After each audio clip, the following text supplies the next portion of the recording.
Qu'est-ce que c'est qu'avoir le sens du commerce? Avoir le sens du commerce, je développerai ça dans deux directions.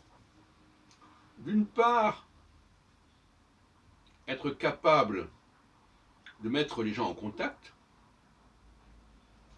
un public donné avec un groupe donné de gens qui ont une compétence particulière.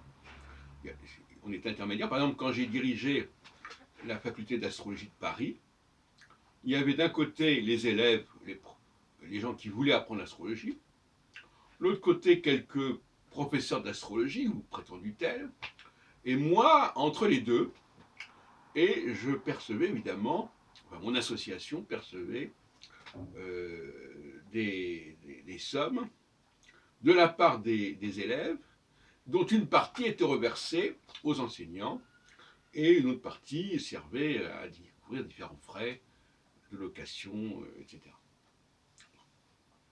Ça, c'est un premier point. Il faut être capable de percevoir des sommes en tant qu'intermédiaire. Ça m'est arrivé à plusieurs reprises. Par exemple, dans les relations avec certains éditeurs, j'avais un service technique et qui faisait des travaux pour les éditeurs, mais c'est moi qui étais l'élément intermédiaire qui percevait des sommes qui étaient en partie reversées aux techniciens. Alors je passe au deuxième volet de mon propos, à savoir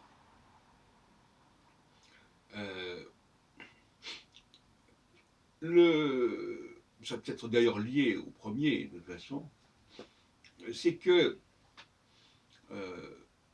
je dirais un sou est un sou. Un sou est un sou, ça veut dire quoi?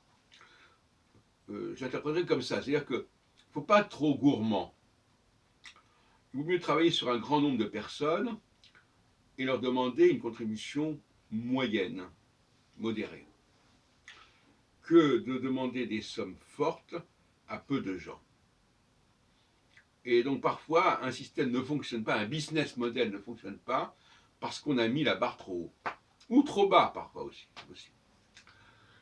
Par ailleurs, je dirais que souvent l'on se ruine, on peut dire, en dépensant des petites sommes, mais sur la durée. Par exemple, je ne sais pas si vous dépensez 3 euros par jour pour je ne sais quelle bricole, eh bien, sur un mois, ça fait 100 euros, en gros.